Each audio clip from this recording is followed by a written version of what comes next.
lead us from the unreal to the real, lead us from darkness unto light, lead us from death to immortality. Om, peace, peace, peace.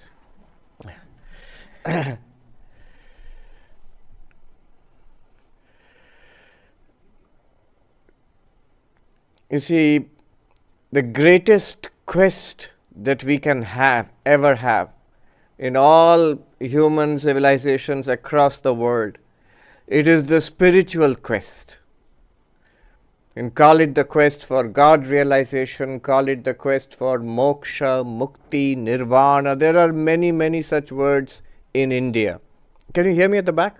Is this? Yes.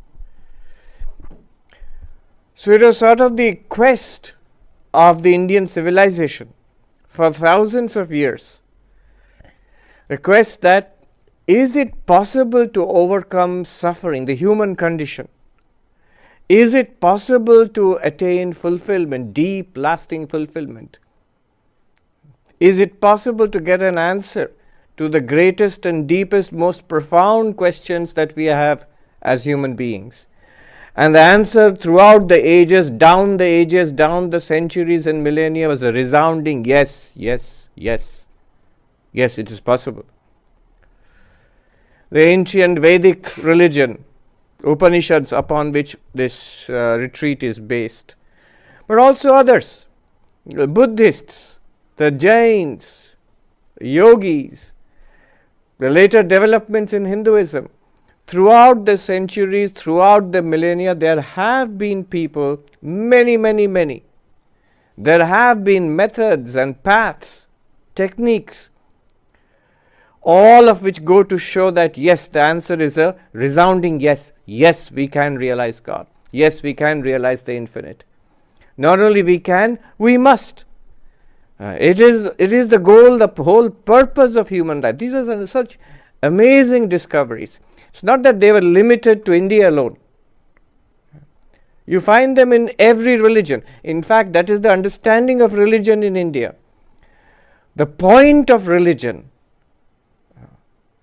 is this spirituality, this bridge between the human and the divine, this ultimate purpose of life. That is the point of religion. Religions have many, many dimensions. There are social dimensions, historical dimensions, there are economic dimensions, political dimensions, so many things, rituals, so many things, psychological, and they're all true, but they're all secondary. And what is primary is this quest, this individual quest for self-realization, for enlightenment, freedom from suffering, attainment of fulfillment. So that is the quest. India is from most ancient times till today. Overwhelmingly you see it in India. It was always clear. That was the purpose of religion. And indeed the purpose of human life. The point of all of this is enlightenment. It's possible, it's not some philosophical fantasy, metaphysical fantasy. No. It's entirely possible. It's entirely practical. It is possible, and it is in fact the goal, the point of human life. Not only we can realize God, but we must realize God. We should and we must realize God. That is the goal of human life. Swami Vivekananda put it this way: the goal of the human life is to manifest the divinity within us. That's the goal of religion, the goal of human life. One might say, no, it is not my goal. I have never thought about it this way. You're just hearing about this. That's not my goal. But it is. If we think about it, what exactly are we trying to do in life?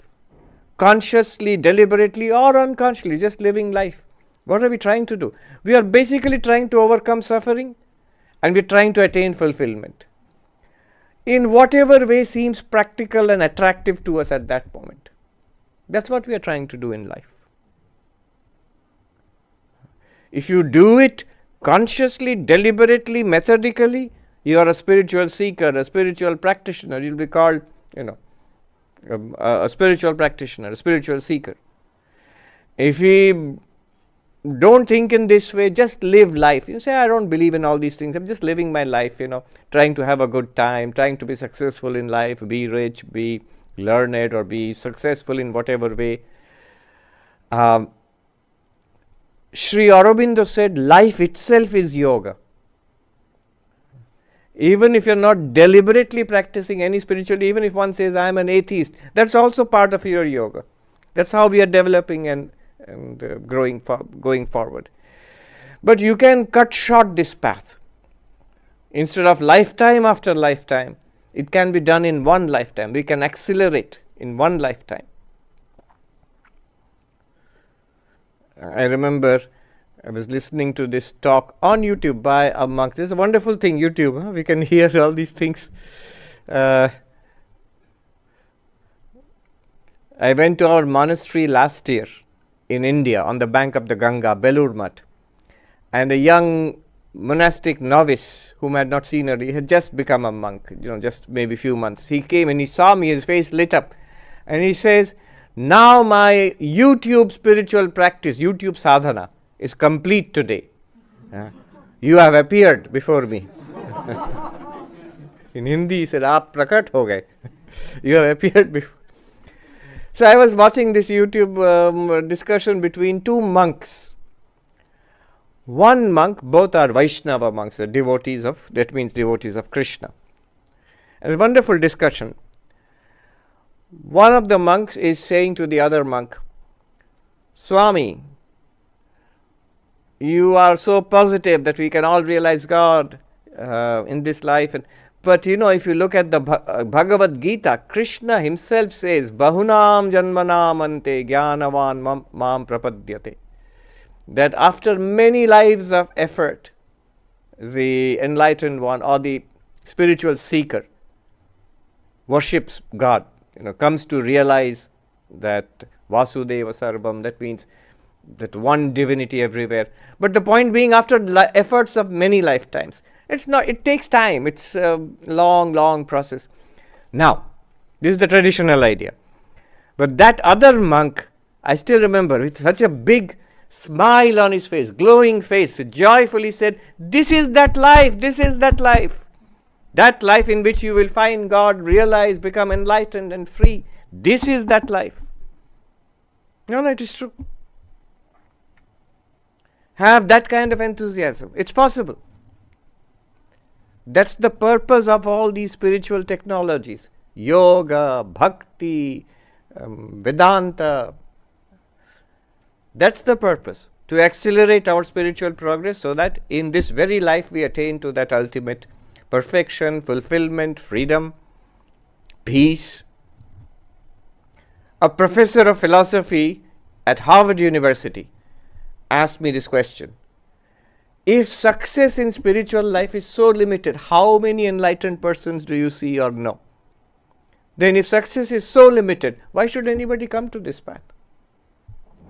If 1 in a million, 1 in 1,000, 1 in a million becomes enlightened, why should I come? I mean, it's maybe true, what you are saying may be true, but I don't think I'm going to attain God in this life. Why should I come?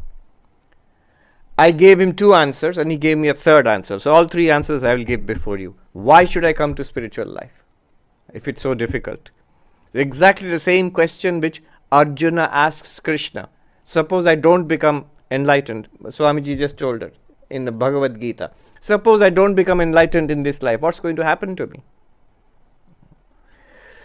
So three reasons why we should come to spiritual life and stay in spiritual life.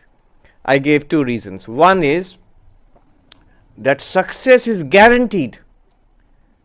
100% guaranteed. It's your own real self. It is what we truly are. What we are looking for is what we already are. What can prevent you from attaining what you already are? Except that it might not happen in this lifetime. But success is guaranteed. Sri Ramakrishna used to say about the holy city of Benares, Kashi. It's supposed to be the city of Shiva, but also the city of the divine mother Annapurna. It's the mother who gives us food, sustains life. So there is a saying, nobody goes hungry in the city, holy city of Banaras in Kashi. Nobody goes hungry. So Ramakrishna said, nobody goes hungry there. You will all be fed. But some get fed in the morning, some in the afternoon, some have to wait till nightfall. Similarly, enlightenment is guaranteed for everybody. Some get it in this lifetime, some maybe next life or some other time. And some may have to wait for nightfall, that is, the nightfall for God, not tonight. God's time scales are a little different from ours. There's that joke I read long ago, Reader's Digest, silly joke, but interesting. It says, a man prayed to God a lot and said, God appeared before him, what do you want? He said, nothing much. For you, everything, you are infinite. For us, whatever is big is nothing for you. So for me, what is $1 million for me or $1 billion for me is just like $1 for you. And God is, okay, what do you want? So just give me one of your dollars, that's all I want. God said, wait 1 minute.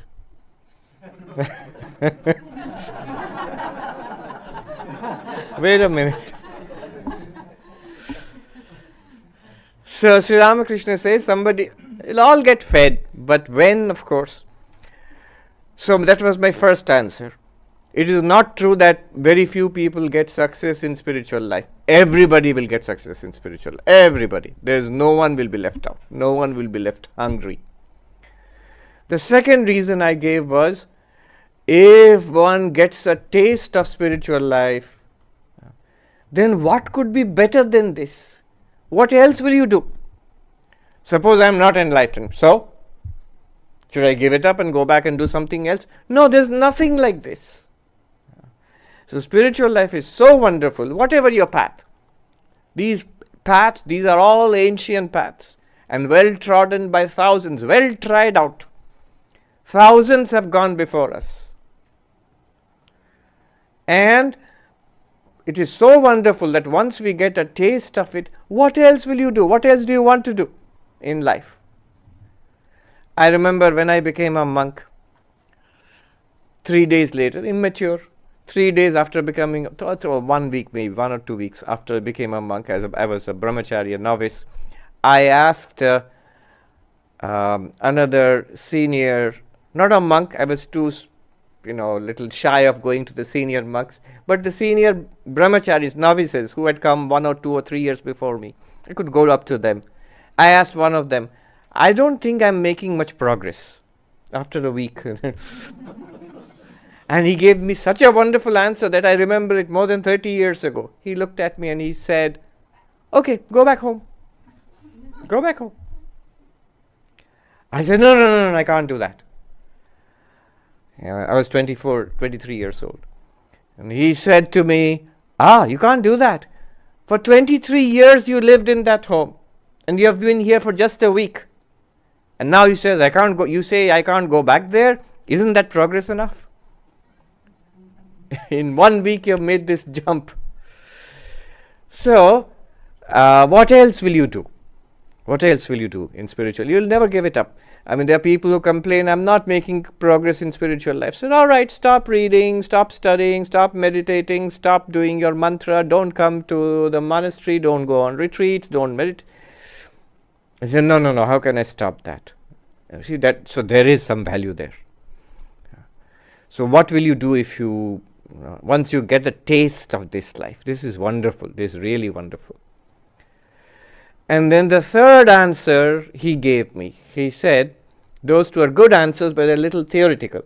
But I'll give you the practical reason why people stick to spiritual life and keep coming to spiritual life, coming back. That professor told me. He said the reason is, quite apart from enlightenment, God realization, whatever you call it at the end of spiritual life, the goal, every day we get benefit from it.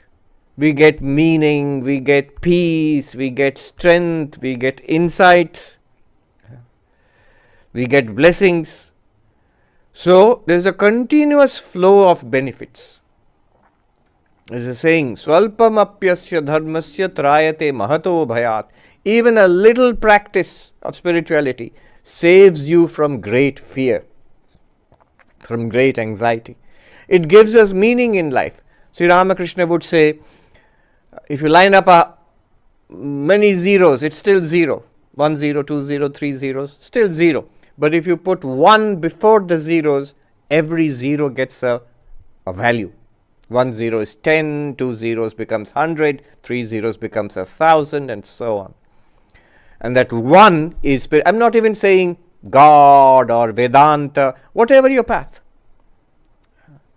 But any genuine spirituality, that is the 1. Put that 1 and then all the zeros will gain value. Sri Ramakrishna doesn't explain what are the zeros and all that, but you can think about it. Family and money and education and achievements and whatever we think of as important in life. At one point they all feel empty and meaningless. But if you have spirituality, it's fine. If you have nothing else, you still have the 1. And if you have a lot of zeros, you keep adding to that 1, they keep getting value from that 1. So this is the third answer. 3 answers, nice answers, why we come to spiritual life and why we should stick to spiritual life. 1 is success is guaranteed, absolutely guaranteed. I have not met a single person who gave it a fair try, a decent try in any path and said, oh, I haven't looked into it, there's nothing to it. I found out there's no God, no enlightenment, that's all wrong, and now I'm out. I think all that spirituality is nonsense. I think the real thing is, go to Wall Street and earn $1 million or something. That's the real purpose of life. Nobody like that. It's a one-way street. From worldly goals to a spiritual goal, it's a one-way street. Nobody comes back. People may lose interest for a time being. People may get diverted. But nobody will come back and say, I've tried seriously for years and years and years, and I have realized that it's all wrong. There's nothing like that. Nobody. Either those who say that, either they have not plumbed it, they have not tried it seriously for themselves, or they've tried it casually for some time, then dropped out. They'll come back. They'll be back again. We'll be waiting. Spirituality, religion, God, whatever you call it, they're patient. Take your time. Take your time. Don't be in a hurry. Take a look around. Somebody wants a direct route, somebody wants a scenic route, tour.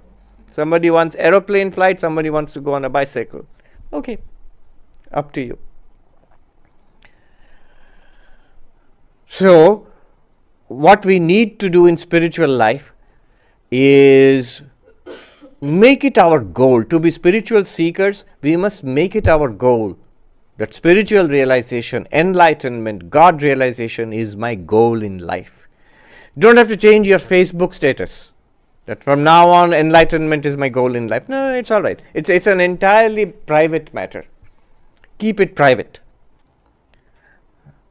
What is the goal of thousands of years ago when the young prince Siddhartha walked out of the palace, eventually became the Buddha?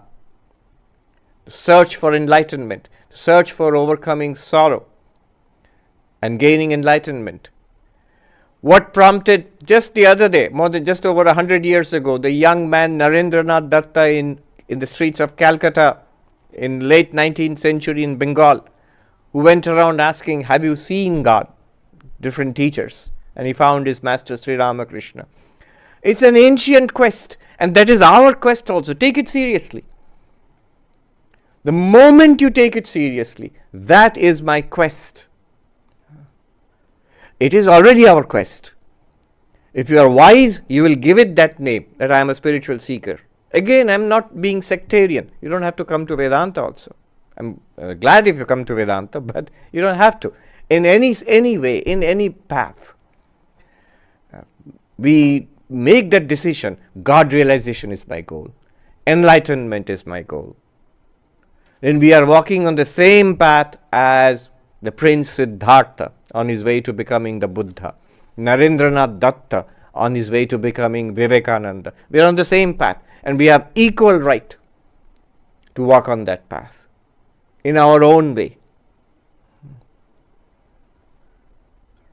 Remember, as we walk, and most of us are already here, I mean almost all of us, because that's why you are here. We are already spiritual seekers. But one thing is that to deliberately, internally make that shift, that is my identity. Who am I? I am a person in search of God. I am a person, if I don't like the God language, I am a person in search of enlightenment. I do believe that these spiritual paths in different religions, that they are true. They have led people throughout the centuries, throughout history, to profound realizations, most valuable realizations in human life, in human civilization. And I too will attain that. That's my goal. Remember, it's compatible with life. It's compatible with your profession. It's compatible with your family life. It's compatible, of course, monastic life, of course. That's the whole point of it.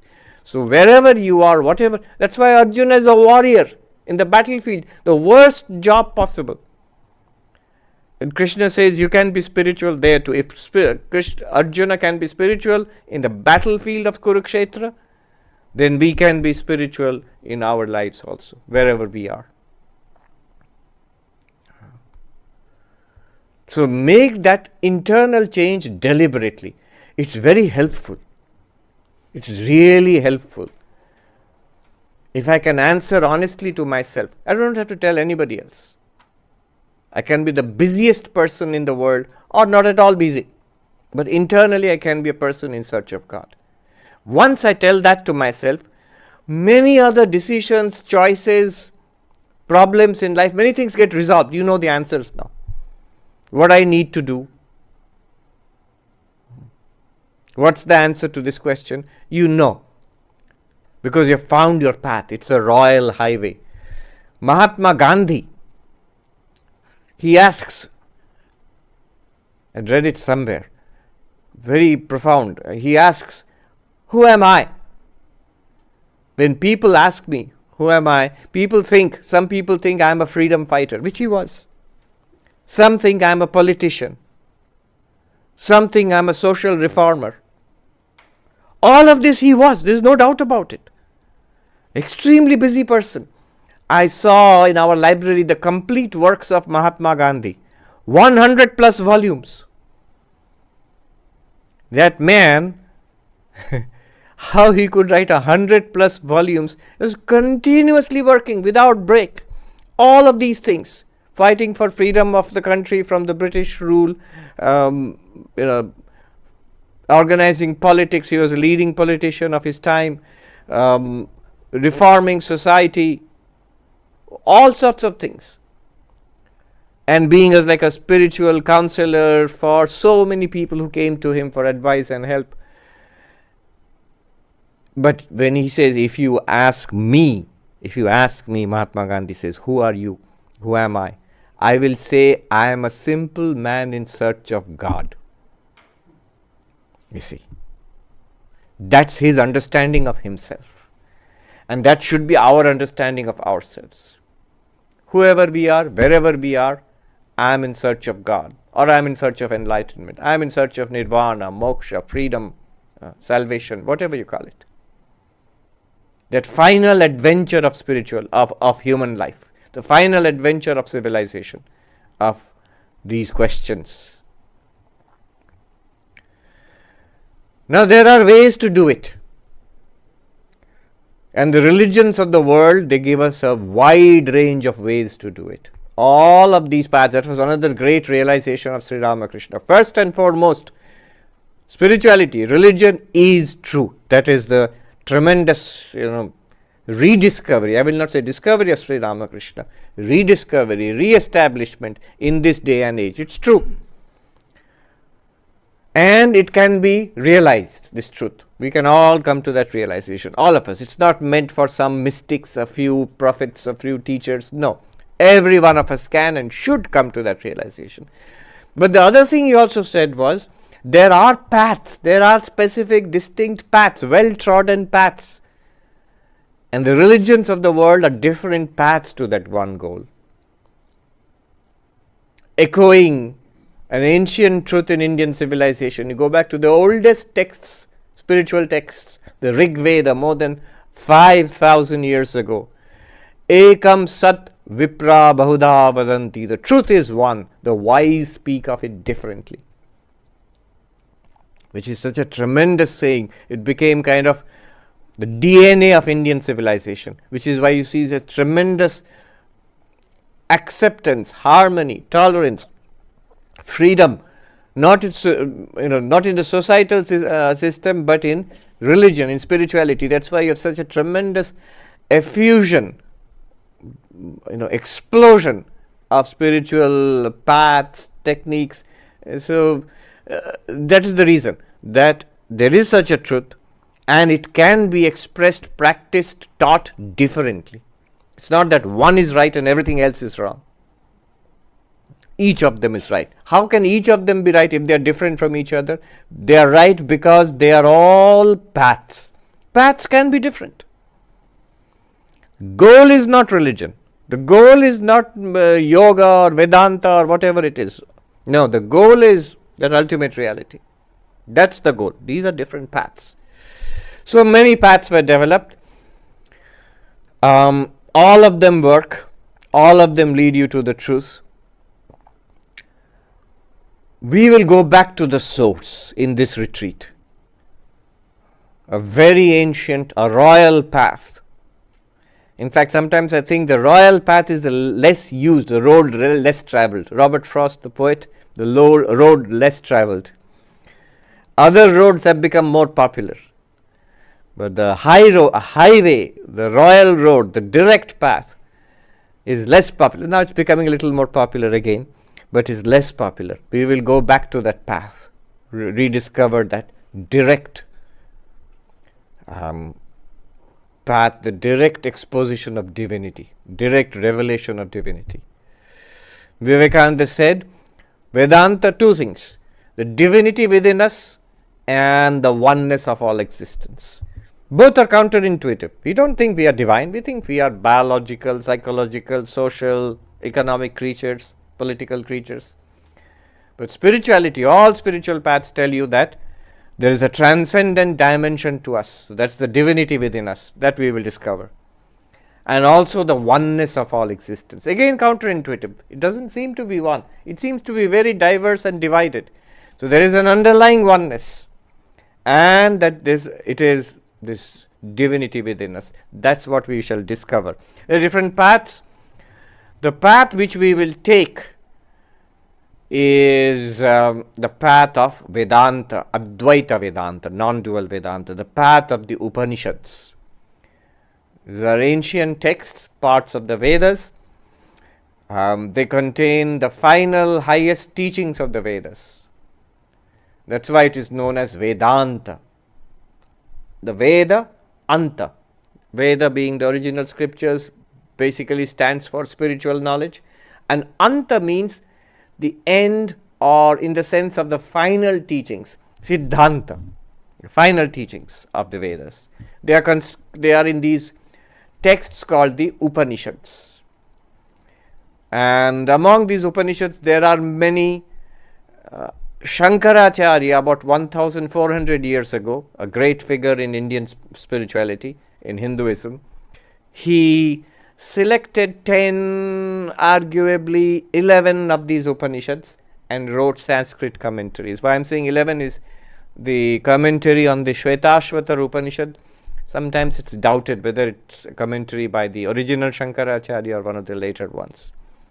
But 10 Upanishads definitely. And that's why sometimes they are referred to as 10 major Upanishads. And there are many other Upanishads. I've come across there's a well-known list of 108 Upanishads. And there are many more. So these 10 Upanishads, there is a cute verse which gives you the syllabus of the 10 Upanishads. Isha kena katha prashna mundamandukya titirihi aitareyam cha chandogyam brihad aranyakam tatha.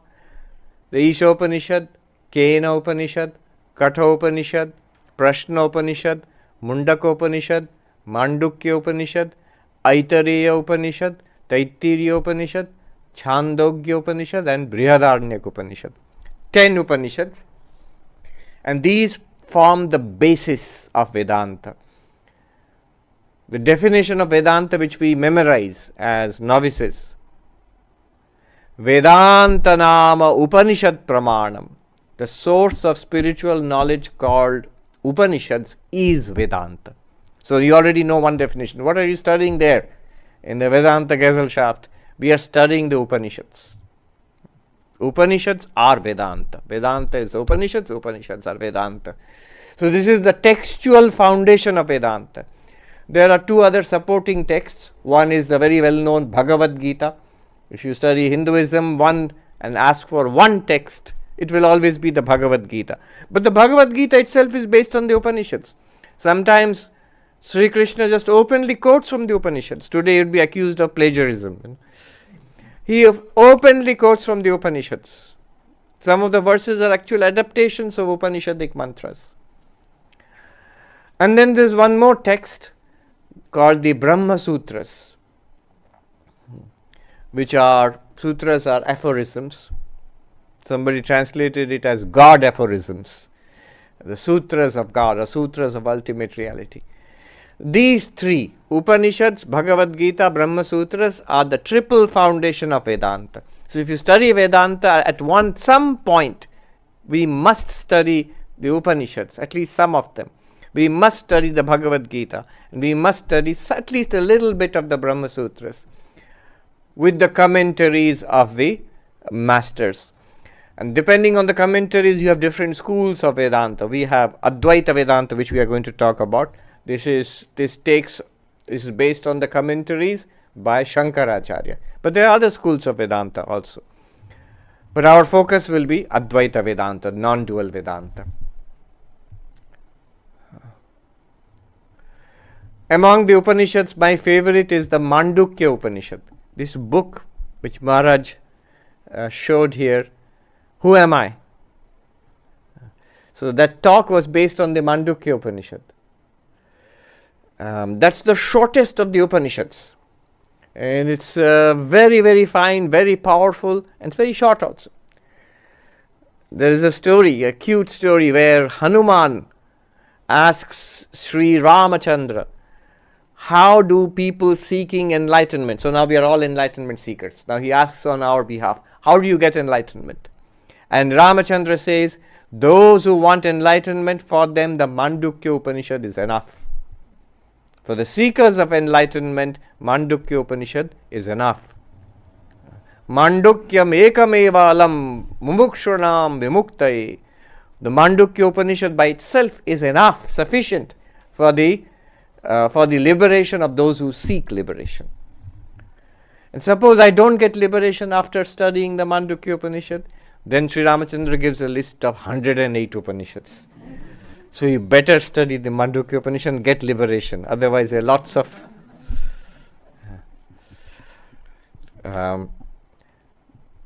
my second favorite Upanishad would be the Kena Upanishad, which is our text.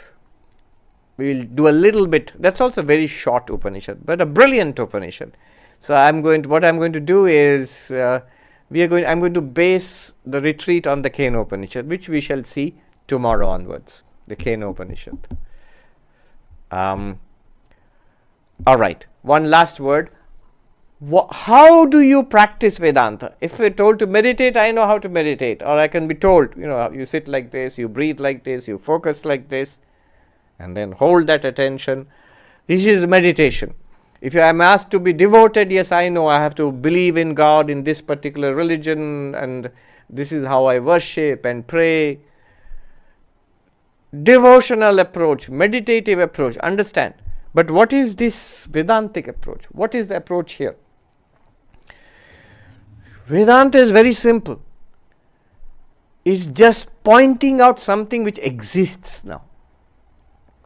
It's pointing out something about ourselves. Something very important about ourselves which we do not know. Vedanta just introduces us to ourselves. That's all. How does it do that? By teaching. How do we practice it? Listening, reasoning, meditating. Practice of Vedanta is Shrotabhya, Mantabhya, Nididhyasitabhya, Atma Vare Drashtabhya, Shrotabhya, Mantabhya, Nididhyasitabhya. In the ancient Upanishad, the Brihadaranyaka Upanishad, the husband is teaching the wife how to become enlightened. And he says, my dear, you have to realize yourself. You have to experience your true nature, the Atman. How do you do that? Listen, reason, and meditate. Listen, reason, meditate. Each of these fulfills, answers a question. So 3 questions and 3 practices for these 3 questions as answers. First question is, what is the teaching? What is the Upanishad telling me? This is the first question. It's as simple as going to a class in a university and you want to know, I want to know what is the teaching, what's the professor, what's the textbook telling me. So the way to answer that question is listening. Of course, listening means systematically listening to the classes, studying the books, even listening to YouTube videos. All of that comes under listening, Shravana. There's a technical meaning of listening, but I'm not going to go into that. What is the system? There's a Vedic system. It's called Vedic hermeneutics. How do you systematically process a Vedic text, an Upanishadic text? But I'm not going to go into that. But it just answers the question, what is the teaching? And when I'm clear about what is the teaching, then your listening is complete. You can listen to one Upanishad, but it's recommended listen to more than one Upanishad. And the books based on this tradition. It's not just the Upanishads, not just the Bhagavad Gita, not just the Brahma Sutras, but many, many, many books down till today. Shankaracharya's Vivek Chudamani, Atma Bodha, then later books like Drigdrishya Viveka, Panchadashi. Maharaj himself is a scholar of the Panchadashi. He translated the Panchadashi into Bengali, a very masterly and scholarly work. And many other books coming down till today. Something just the other day, Swami Vivekananda's Jnana Yoga. These are all books in the same tradition. So studying these, listening to these, this will give us the answer to the question, what is the teaching? Now, after this, the next question is, I know what the book is telling me, but I don't understand. I don't get it. I have many questions. How am I not the body? What do you mean pure consciousness? What is this pure consciousness? Body I understand. What is pure consciousness? Show me. Explain it to me. And many, many, many questions. So these questions all have to be resolved. So that resolution of the questions, asking and resolving doubts, so that we can, when we can say, I not only know the teaching, but I understand it also. Now I have clarity. Then your reasoning is over. Listening is over, reasoning is over. Now what remains? I know the teaching, I understand it. What remains? What remains is living it. What remains is getting the benefit from it. What was promised initially? Don't stop short of the promise. Don't sell yourself short.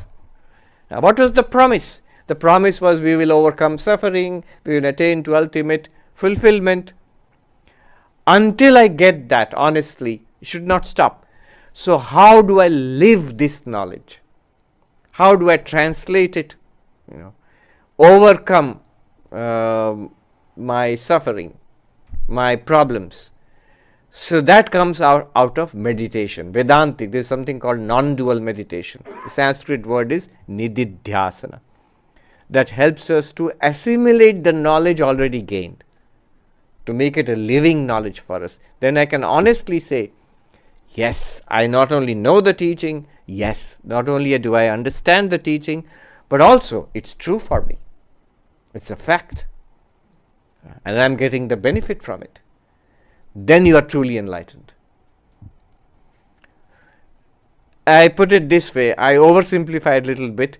3 questions to check when you're listening to these teachings. 3 questions. Question number 1, did I hear what was said? You'll be surprised how many people don't hear. One Swami says that you are here but you don't hear. I'm listening, yes. I'm thinking, when will he stop? What will I do after this? What's for breakfast? No. So listening. First, did I hear what was said? Or did I pay attention to what I read? It could be listening, it could be reading. So that's 1. Very important. Upon this is built the next question. Do I get it? Do I understand it? Is it clear to me? Clarity. Yes, intellectual clarity. Fine. Intellectual clarity. And then 3rd one. Is it real? Is it true for me? I can still say, I have heard what you said and I get what you said, but it's all theoretical. Often people say, all this is very nice, but it's all theoretical. Tell us something practical. A traditional teacher of Vedanta will say, you have not heard. The answer will be, go back and hear again. There is nothing more practical than Vedanta. It's a literal, direct statement of the truth. What you consider to be practical, sit in this way, meditate in that way, do a ritual in this way, all of that is 1 degree removed from the truth. It's already alienated. It's already based half on truth and half on falsity. What is being said here is a direct revelation of the truth. It doesn't get more real than this. I remember in Calcutta, I was giving a talk. It was I'll end with this. I was asked to give a talk. This is the only time, Narendrapur Ramakrishna Mission. They said, we have a special request to you. We didn't know so many people would come. So we have 2 auditoriums, one with 800 people, one with 1,000 people. But both are full now. And we had originally thought you will give a talk in one auditorium and the others will watch on the screen that will be projected there. But they protested. They say, we see him on the screen anyway. We have come all this way, so we want to see him personally. Now what to do? So they said, we have a request to you. Can you give half of the talk here and say, wait a minute, and then run there and give the other half there. So I did that. Half of the talk, then they declared a tea break. And then we ran to the other auditorium. Then we started the talk again. And of course, the projectors were there for the other part. And then at the end of the talk, I still remember, question answer. One lady was eagerly and indignantly waiting to ask a question. She rushed up before anybody else could to the microphone and said, all this is good, but it's also theoretical. I said, madam, not one thing I said today is theoretical. It is literally the truth. Right now, already done, already accomplished, here and now, and you yourself. So, this is the big claim. What we shall see tomorrow will seem to be theoretical at some point. That's the point you must focus on. Because the teacher is claiming it's a fact now. Why don't I see it as a fact now? So 3 questions one must ask. Did I hear what was said? Have I got it? Do I understand it? And 3rd, is it true for me? If you say yes to all 3, Vedanta is complete for you. You say, yes, I have understood the teaching. I have got the teachings. Yes, I have understood the teachings. Yes, it's true, I am Brahman. Good. Hold it. Stay there.